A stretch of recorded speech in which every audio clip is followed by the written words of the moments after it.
Good morning, everyone. It is now 10 o'clock. I am Aaron Blumberg, SWIFTLIN's Continuing Education Coordinator, and it is my pleasure to welcome you to Digital Copyright Part 1, Librarians and Copyright in the Digital Age. We have a wonderful learning opportunity ready for you this morning with Katie McCormick. Katie McCormick is the Associate Dean of Libraries for Special Collections and Archives at the Florida State University. In this capacity, she manages the rare book, manuscript, and archival collections of FSU, as well as cataloging and the Digital Library Center. She is a member of the Florida DPLA Service Hub Planning Group. She has served as the co-chair of the Florida Virtual Campus Digital Initiative Subcommittee and as a member of the Florida Statewide Digital Action Plan Steering Committee. She previously served on the advisory board for North Carolina Exploring Cultural Heritage Online. Her professional interests include community engagement, copyright and intellectual property, digital access, preservation, audiovisual archiving, and teaching. She holds an MLIS from Simmons College and an MA in English with a focus in Irish literature and culture from Boston College. Please welcome Katie and enjoy her webinar this morning. Katie? Good morning. Thank you, Aaron. Can everyone hear me okay? Is my volume too loud, too soft? Perfect? Okay, good. I just always want to be sure of that. Thank you very much, Aaron, and many thanks to the Southwest Florida Library Network for inviting me to talk to you all today. Thank you for being here. I see from the attendee list that we have a nice big group. So I'm excited to be here today, talking about librarians and copyright in the digital age. As Aaron mentioned, and as many of you probably already know, this is part one of a two-part webinar on this topic. So we'll get started. Webinars are always interesting. I wanted to throw this in here. This is me, so it's not just a disembodied voice speaking to you through your computers. As Aaron said, I'm the Associate Dean for Special Collections and Archives at FSU. In terms of copyright and some of my expertise in this area and why I'm presenting to you today, in my work life, I interact most often with copyright issues related to primary and unpublished materials, and also in the context of digitization and the kinds of research requests we get in a special collections environment where folks are asking for copies of things, and copyright may have an impact on those requests. I'm also a member of our internal FSU Libraries Copyright Committee. This is a group within our libraries and across our campus that meets just to discuss issues that are coming up.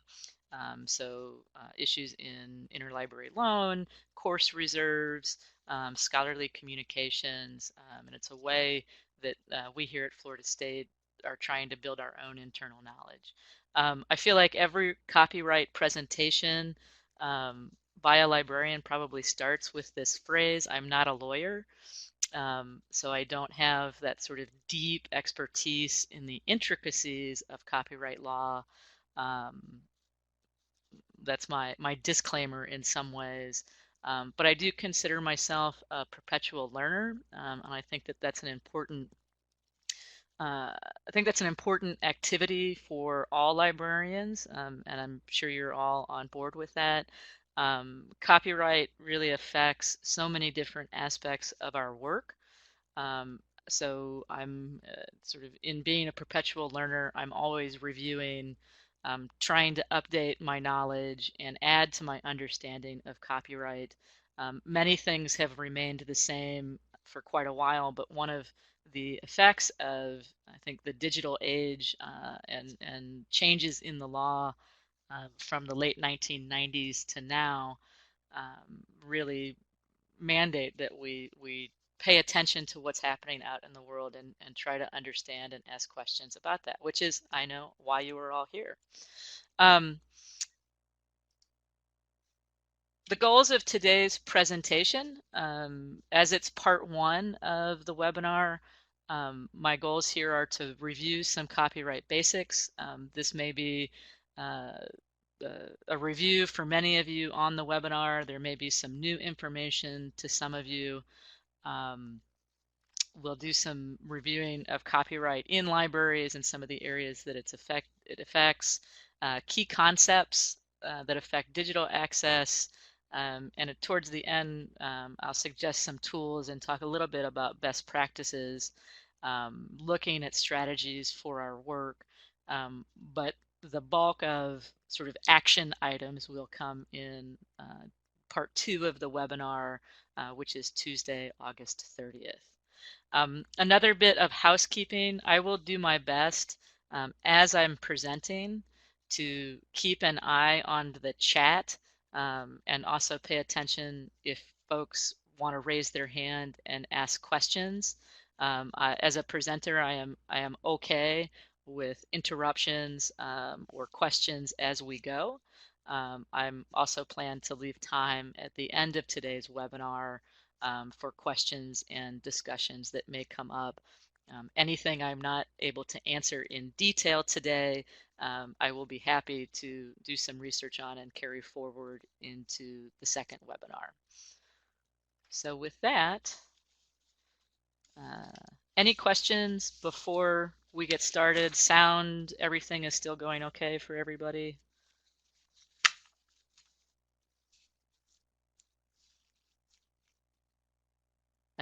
I was I say Natasha, a couple of people are typing. Okay, everything is still going good and no questions. So let's start at the most basic element. What is copyright? It's a Webster's dictionary definition. Copyright is the exclusive legal right given to an originator or an assignee to print, publish, perform, film, or record literary, artistic, or musical material, and to authorize others to do the same. So that's clear enough, but what does that really mean? Copyright exists to protect and balance the interests of authors and creators, those originators in that Webster definition, often publishers, which in most cases, publishers is probably the largest entity that creators and authors assign their rights to, and users. I think in this balance, that the idea behind the initial ideas behind the copyright legislation were really about providing a framework that protected and benefited authors and creators so that their original works, they could have the freedom to sell those works, move those works forward, protect those works, and to help foster, I think, both intellectual and creative work across the country. But it's not just about the authors. It's also about what people can do with that material, whether that's libraries or individual users.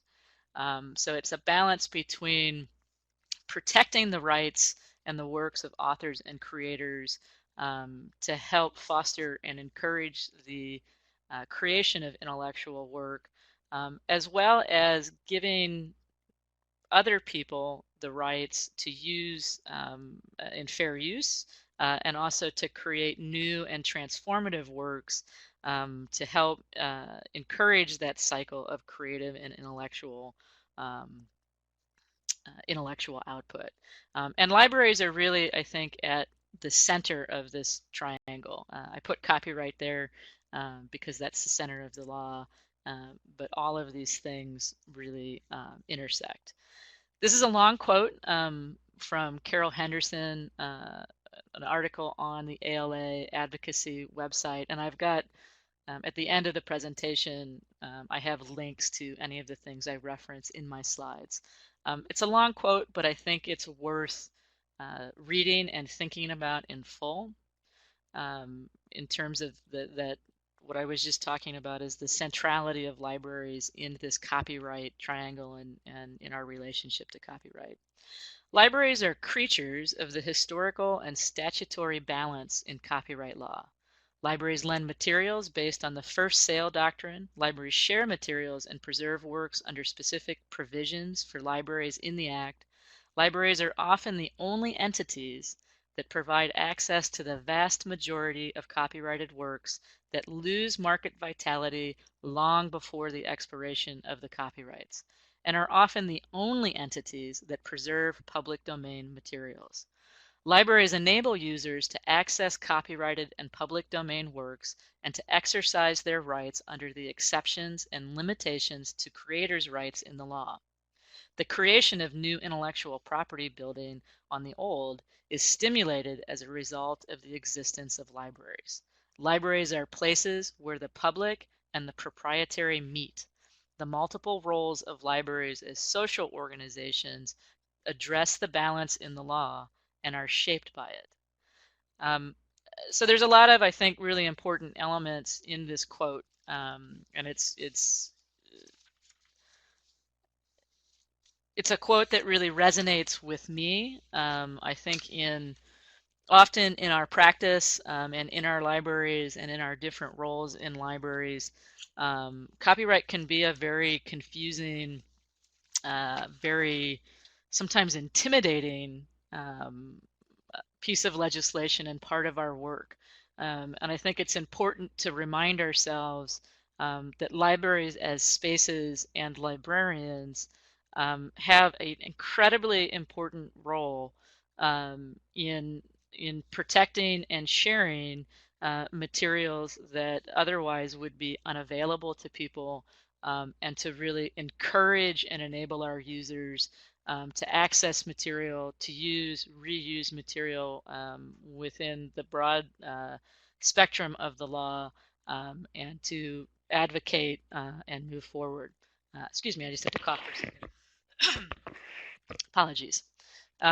So I start out with this quote because as we delve into the basics of, I think, key provisions for libraries, I think it's important to keep in mind our role at sort of the center of this triangle, the center of business, as well as access to creative and intellectual works. So, copyright in the digital age.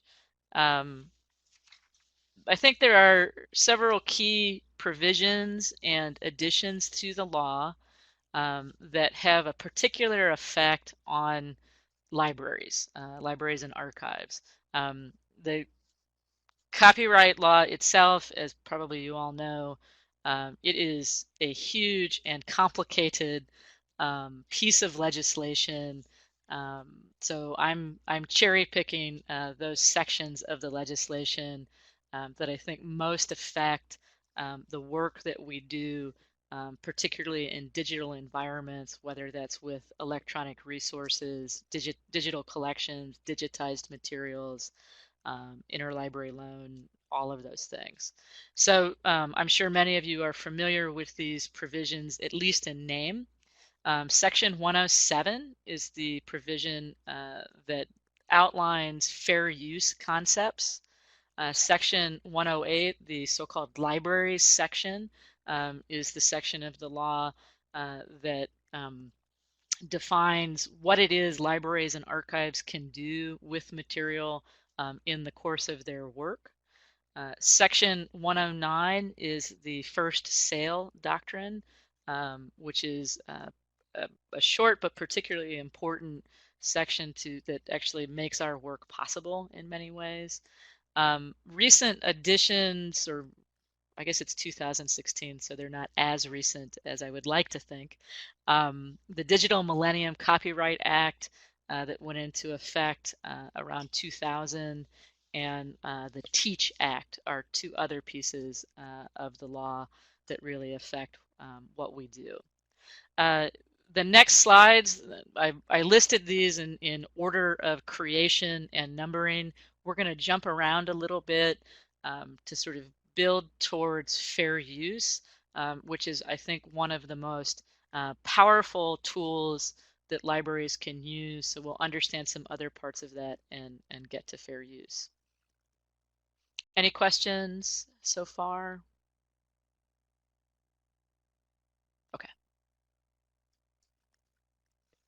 So Section 109, the first sale doctrine.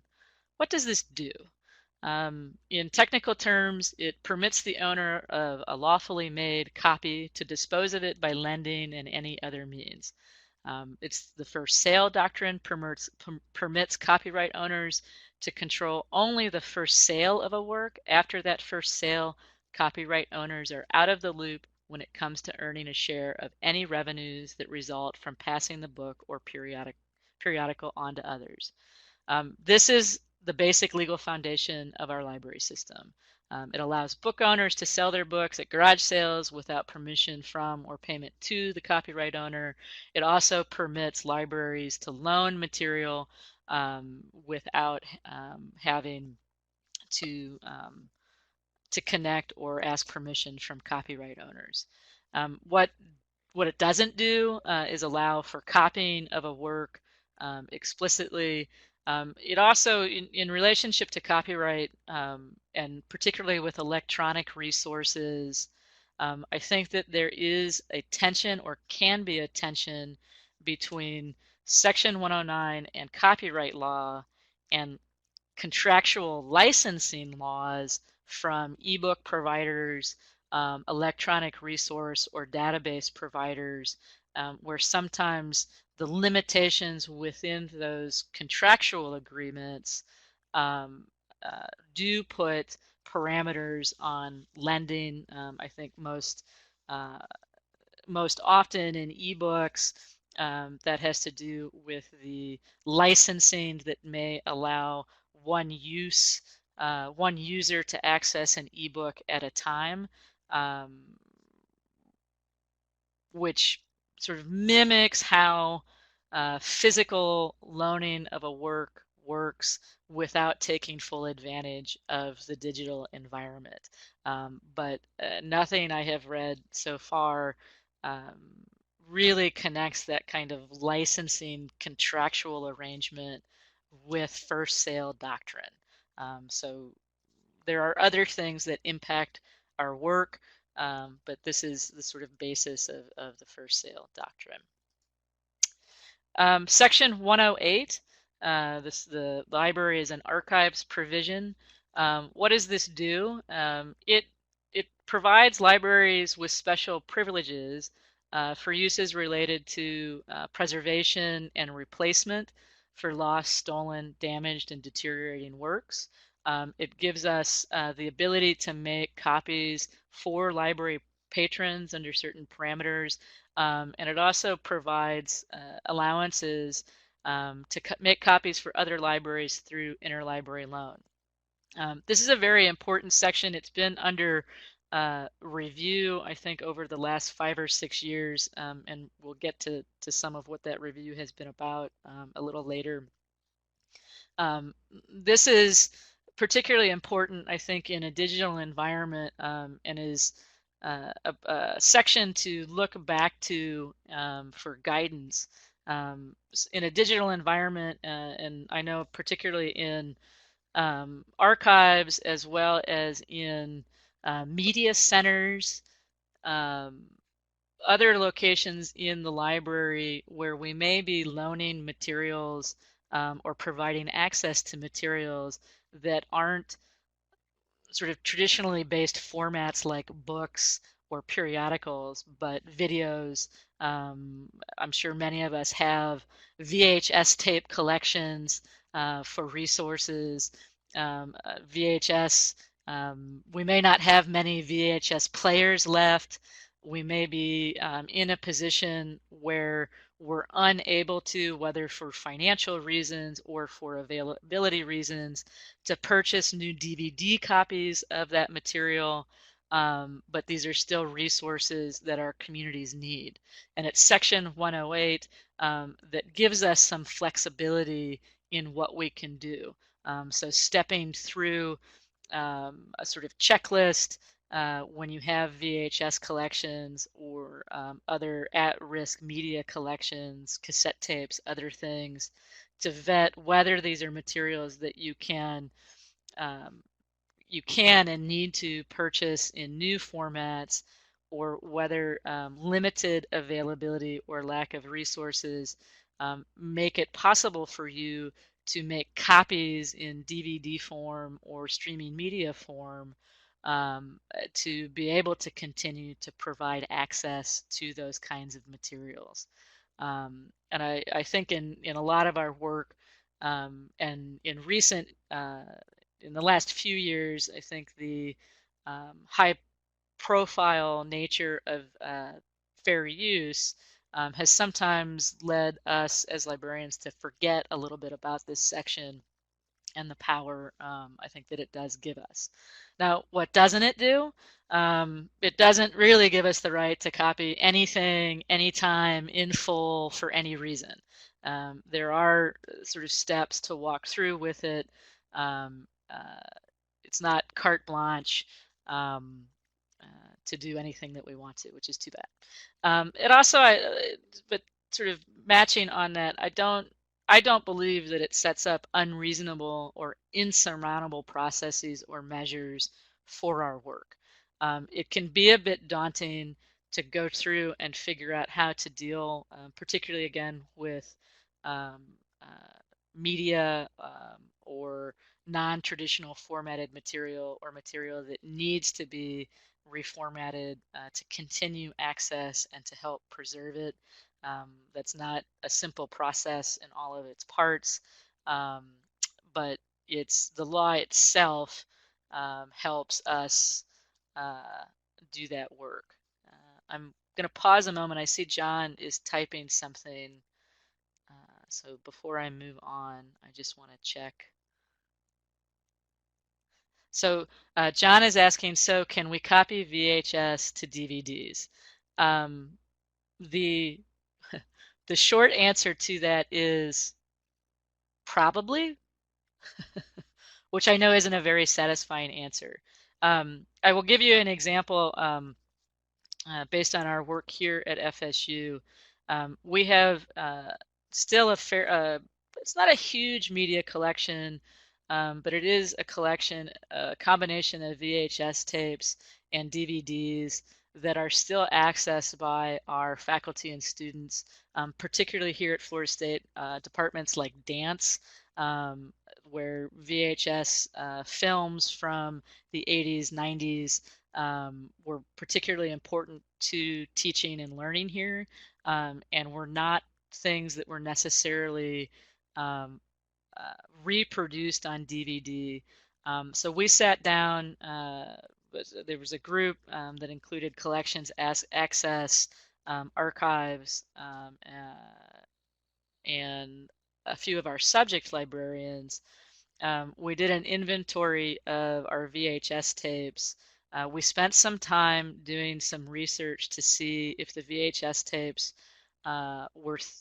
was there anything on that list that we would be able to repurchase, what was totally unavailable at this point, um, and also checking condition and other types of availability. From that list, we were able to very easily determine a grouping of VHS tapes that were absolutely unavailable to us in any other way.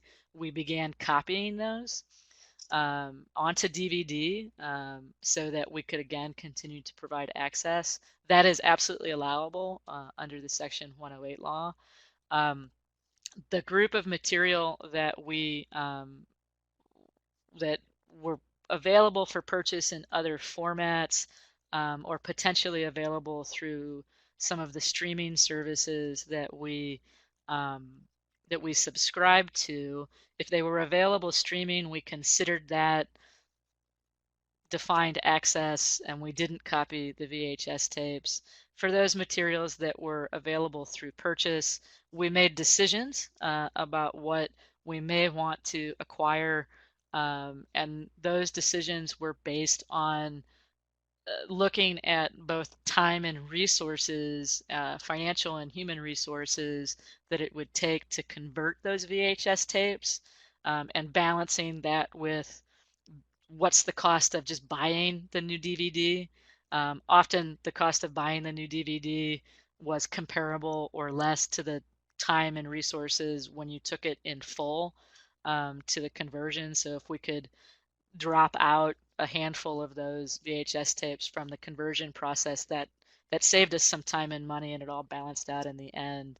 And if there were, if it was prohibitive costs, for repurchasing in a new format or unavailable through a streaming service, we had a long discussion of that, and we determined, we also looked at use a bit too, but we determined that based on Section 108 and based on first sale, and the deteriorating nature of the VHS tapes, also the inaccessibility, because we don't have, the university as a whole is not providing access to VHS players.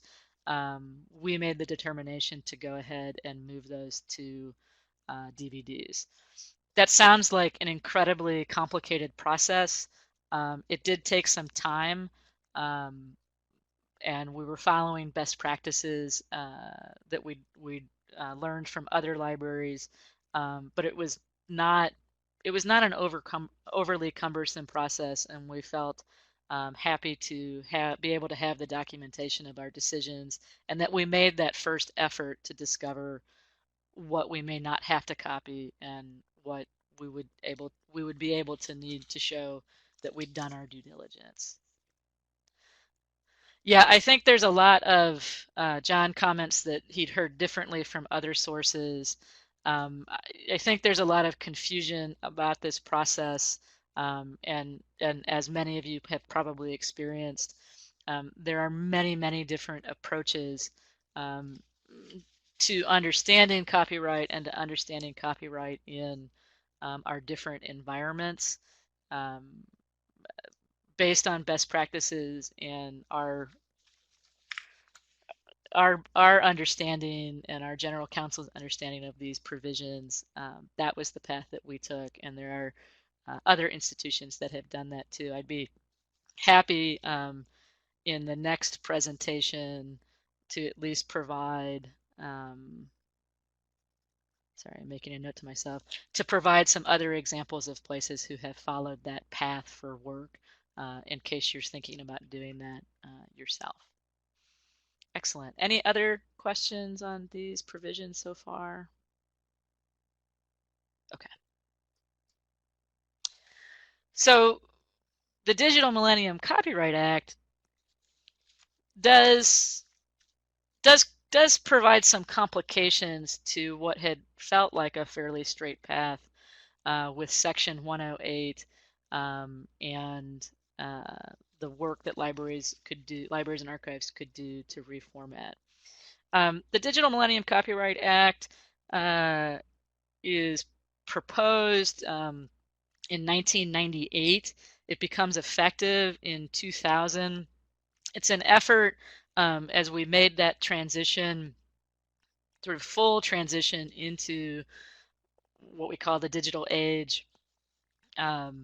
So it was an effort on the part of the United States to better conform to requirements from the World Intellectual Property Organization, and to address new formats and new mechanisms for delivery of content that come about via the internet, and other new digital formats.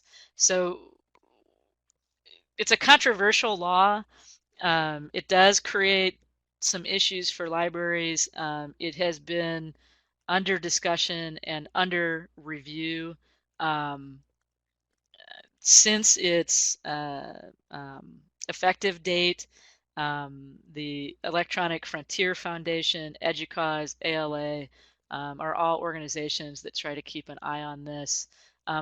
What the DMCA basically does is imposes rules that prohibit circumvention of technological protection measures. So in 1998-2000, what that meant is it restricted your ability to break security coding that may have existed on DVDs or may have existed on CDs that would they were sort of technical components of these materials that helped protect against copying. The other part of that, as we've moved further along in the digital environment, it's part of what protects cell phone technologies, other kinds of delivery mechanism technologies from hackers, from breaking security measures to get at material and to copy it. Yeah, that's as basically as I can describe that. It sets limitations on copyright infringement liability for online service providers. This is an important, I think, component. Libraries can be considered online service providers. These are more often sort of internet companies, web interfaces, Netflix, all of that sort of thing. So they're not the ones who face liability if someone breaks their system. It expands existing exemptions on making copies of computer programs. But I think some of these provisions really reflect what was happening in 1998-2000. So at that point in time, most computer programs, you were still buying disks of information, whether those were CDs, DVDs. Now a lot of computer programs were moving into all sort of download, streaming. So there's some of the language in this reflects an earlier time. It significantly updates the rules and procedures regarding archival preservation. Again, sort of outlining where circumvention might actually be defined and where in preservation circumvention is potentially allowed. And then there are two mandates in terms of studies. So thinking about distance education activities in a networked environment, and also studies of the effects of these anti-circumvention protection rules on that first sale doctrine. So this is where how is the distance education environment, where are there parallels with the physical education or in-person education environments, and how might these rules of the Digital Millennium Copyright Act have a negative effect on our ability to share resources, to provide materials in educational environments, and also what are the effects of anti-circumvention protection? So you can't break the technology to make a copy of it on that first sale doctrine, but if the anti-circumvention technology, if you've bought something and that technology negates your use of that item, what rights might you have? And those, for a law that was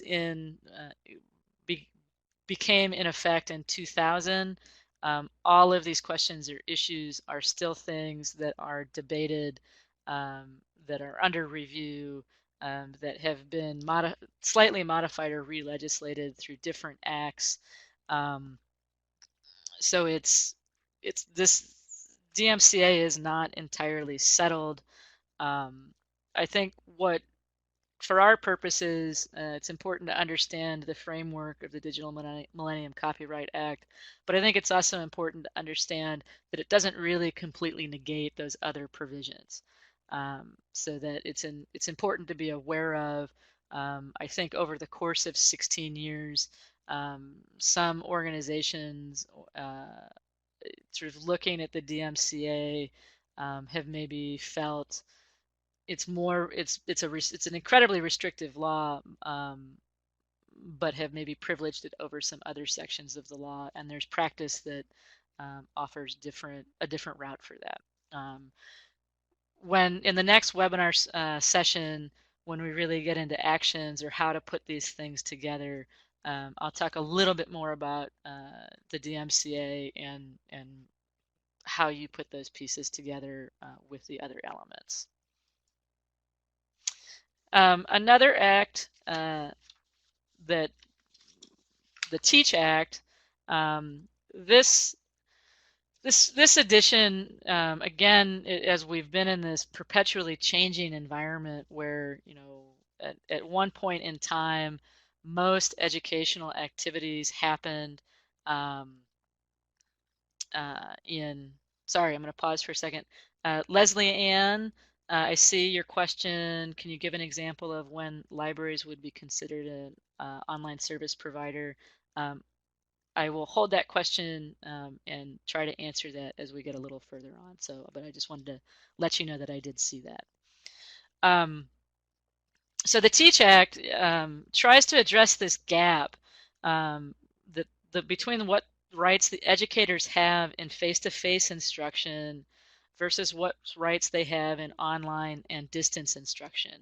You know, as I'm sure we've all experienced, and I mean, we are here in a webinar right now, that over the course of the last 15 to 20 years, a lot of the delivery of education, while there is still an enormous amount of face-to-face instruction that happens in K through 12, in higher education, we have seen an increase to online and distance education environments, a way to get more people more access to classes, instruction.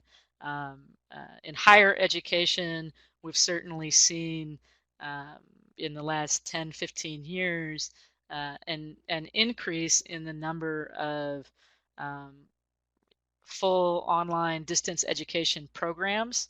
As an example, you know, here at Florida State, our library school program is 99% online. And there are many other programs that have that.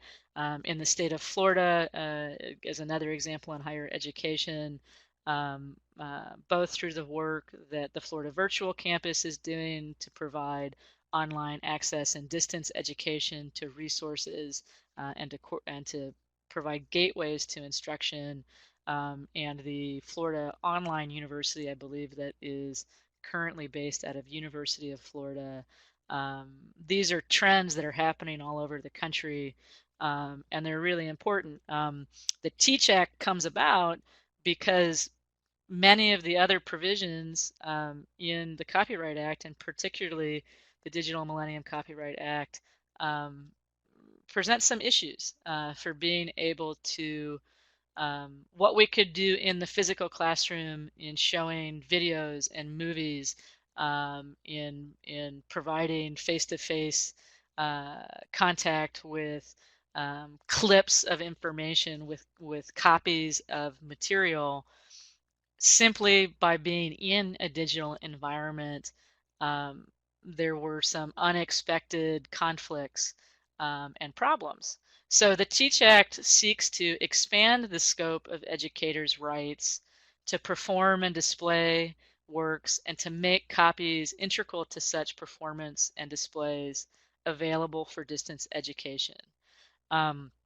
So this is where we can put articles into Blackboard, where we can provide copies of audiovisual or dramatic works, clips of that in online education, where you can connect to teachers and faculty can connect to streaming video of dramatic works, may be able to provide selected copies of clips of those works. In the thing that the Teach Act does not do is provide the exact same rights that educators have in face-to-face. So as an example of that, in face-to-face classroom instruction, I could bring in a DVD of the full movie Hamlet. But in an online environment, I wouldn't necessarily be able to upload, copy and upload the entire film. Um, I might direct my students to other resources licensed through the library where they may be able to view that entire work. But in a classroom, an online classroom environment, what I'd be able to do is segment out clips that I could show as examples in illustrations. So there are some differences, but I think that the Teach Act is a particularly important element, and again, a balance to some of the other things that we've talked about, particularly that Digital Millennium Copyright Act, that does make it possible to do things in an online environment with some um, limitations and due diligence.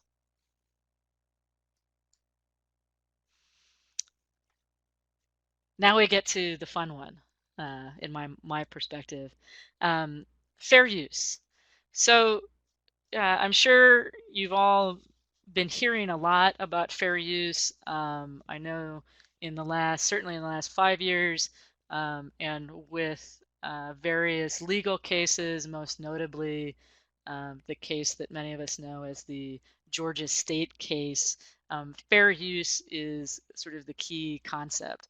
Um, Many ALA, the Association of Research Libraries, many other library organizations have been putting out more and more pamphlets and information on fair use and how we apply the concept of fair use in our libraries and with our users. I think for libraries, in relationship to those other sections that we've already talked about, fair use is one of the most important elements of the copyright law. Um, it is also sort of the least defined part of the copyright law in many cases, but the outcomes of that Georgia State case really help us. So what does it do? Um, Section 107, the fair use section, it provides parameters for legal use of copyrighted materials without the permission of the copyright holder. Section 107 is for the users. In the beginning, I talked a little bit about that balance between creator and originator of a work, potentially publishers or other rights holders other than the creator and the user. Um, the the ability of a person, anybody, to use copyrighted material in particular ways for educational purposes, for transformative purposes, it's protected in Section 107. And I think it's something as librarians and archivists and folks working in these institutions that we really need to learn more about and help our constituencies apply fair use in appropriate ways. The Section 107 asks us to consider 4 factors for determination of fair use: the purpose and character of the use. What does somebody want to do with the material that they want to use in their report or their presentation, in their performance, in their movie? What is it? What is the purpose and character of that? What is the nature of the copyrighted work? What is the amount and substantiality of the portion used? Is someone asking to copy the whole thing? Is someone asking to copy the sort of heart of the work, the thing, the statement, the language, the musical composition, the artistic element that really defines the rest of it? Maybe it's only 5 sentences, but maybe that's the thing, the substantial portion. And what's the effect of that use on the potential market? So what is it? How does that use affect the creator or originator or the rights holders abilities in the potential market. I think one of the things that fair use does is provide librarians, educators, and users with a strong tool for legitimate use. It can be a complicated process to go through the 4 factors of determination, or feel like a complicated process, but I think it's a process that it benefits us to all become more familiar with, because it's I think really one of our major advocacy roles, to help educators and users understand when and how they may be able to apply fair use to the work that they do, so that their intellectual and creative work is not impeded.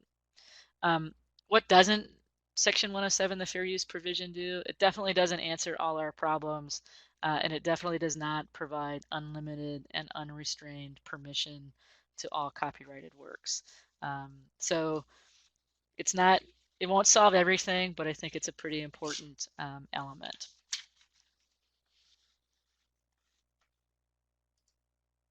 So all of these sections kind of taken together, and in this graphic, that fair use piece of the pie is sort of pulled out because I'd like to continue to sort of reemphasize that as one of the more powerful tools that we have in our tool chest to deal with questions and issues. In understanding and applying the law, I think any of these sections lend themselves to our work in due diligence. Just as I was describing in the VHS tape conversion process, there were initial steps that we needed to take to truly understand the nature of the rights that we had and the nature of the work that we were proposing. This is true too in the application, particularly of fair use, looking at those 4 factors, understanding them, and balancing them against each other. I think it's important, I think, to note, to pause too, and note that we are all individuals working within broader organizations. Here at Florida State, I'm the head of Special Collections and Archives. I work within FSU Libraries. I report to a dean who reports to a higher level administration, and the university has a general counsel. When we're making decisions or putting proposals together, how our organization's legal counsel views things, we try to check in with. We also try to be advocates sometimes to push them a little bit further into their own understanding of this. And while the Georgia State case gives us an example of a time that an organization was sued over potential copyright infringement, Georgia State was eventually the prevailing party in that case, and there was no suit against an individual librarian for making a decision. And I think those are just sort of important reminder factors that sometimes in our personal applications of copyright, we may feel particularly responsible, which may lead us to not act or advocate in particular ways. Which leads me to this slide. So when we think about sort of understanding and using the laws, when we think about our own role in relationship to copyright, I would put forth that things we're not, as librarians and archivists, we're not the copyright police. It is not our job, nor should it be our work, to slap people's hands. I know one of the things on our own library's copyright committee we spent a lot of time talking about was the language of our copyright statements that we put on public copy machines, public scanners that we have on any of our documents for users, so that we could inform our users of what the law is and what the rules are without putting ourselves in the position of policing all their actions.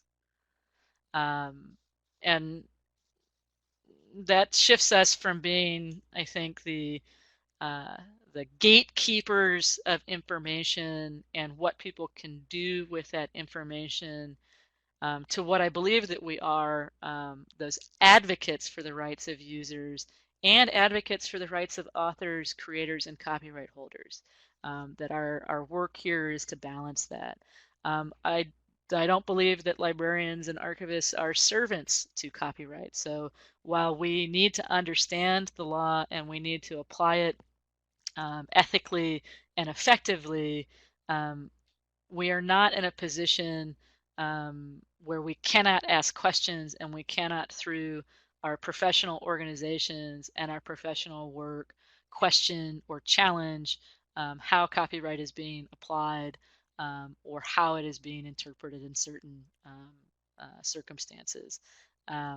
Again, which also lends to the fact that I don't think we're helpless against the law to do the work that we need to do, and I don't believe, and others also don't believe that the law was designed to put us in a situation to be afraid of what might happen if we provide someone with information that turns out maybe to have been an interpretation that not everyone has. I put in there too that we are not, quote, not a lawyer, not qualified, and I realized that in the very beginning of this, I made the qualification that I am not a lawyer, but I think the important point there is not qualified. As advocates, as information experts, as educators, we can develop our qualifications in a way that help us be partners with legal teams and others for the application of copyright. And I see Chara, if I'm saying your name correctly, has your hand raised. Please feel free to ask your question.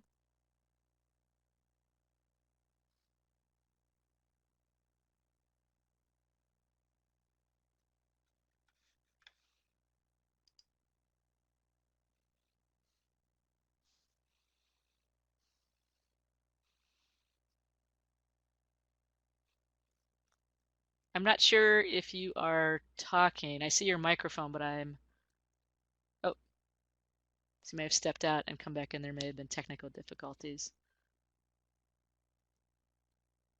So we'll keep going, and if Achara rejoins us, we'll be happy to take her question or his or her question.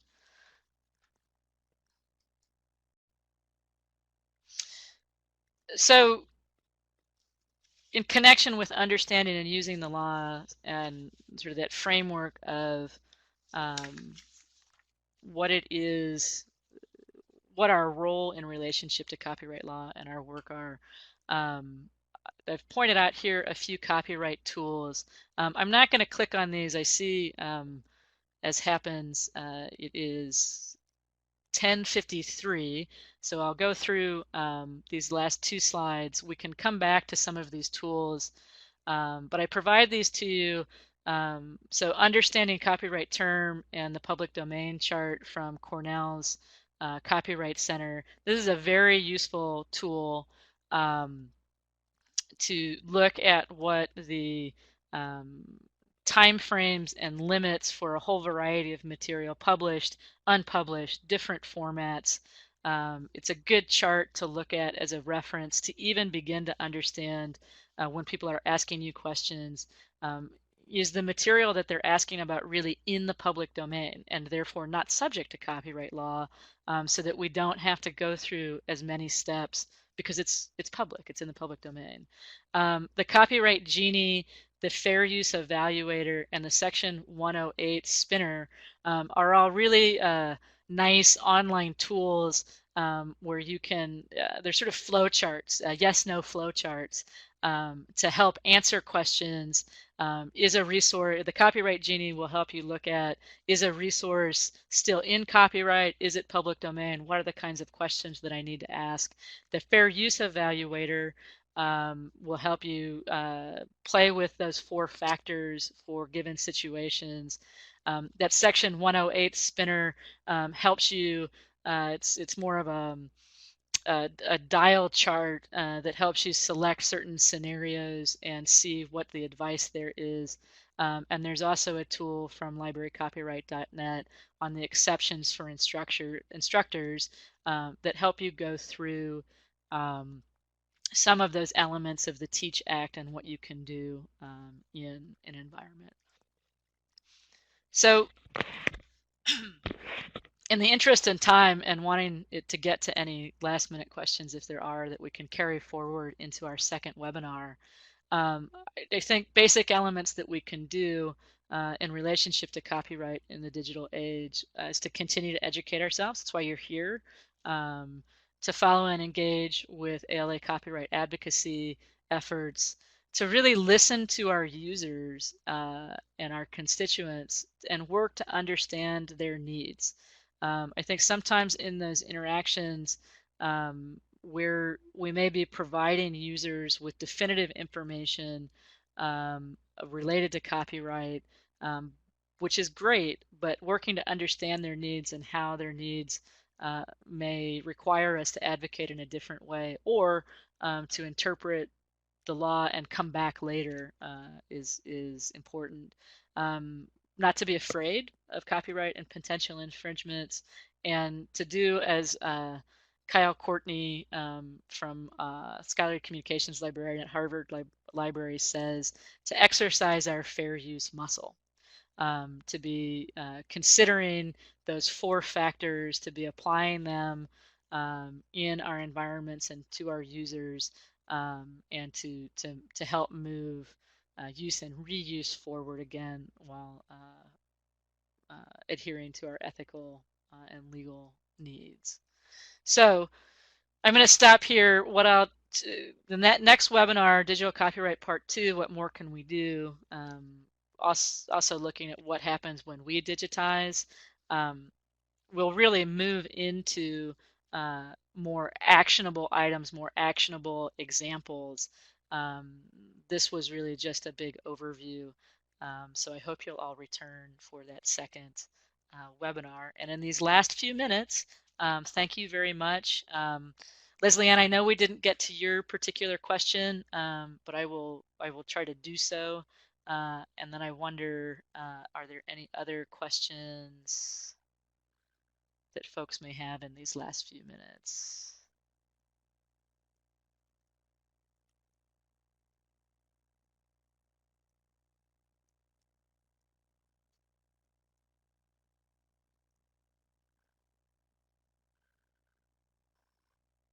I see a few people typing.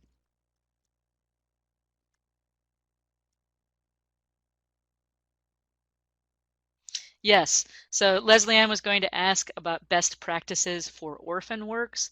I will go over that in the next session, particularly related to digitization of those orphan works.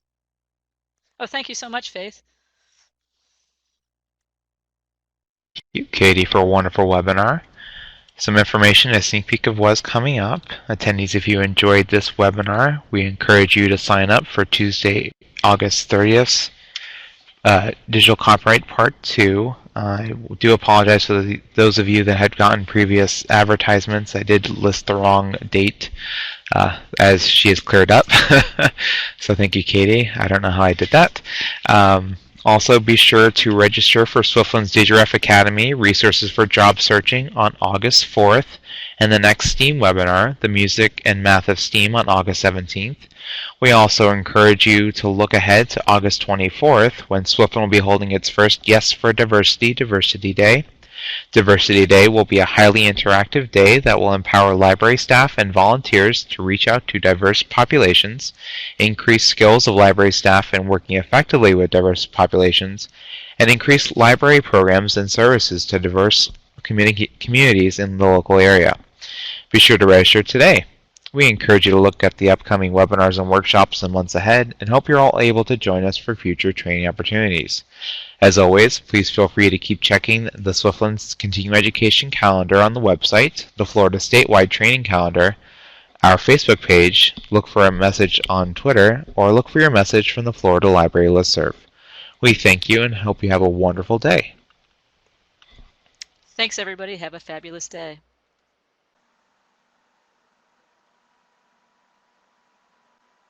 Bonnie, and thank you, Katie, for a wonderful webinar.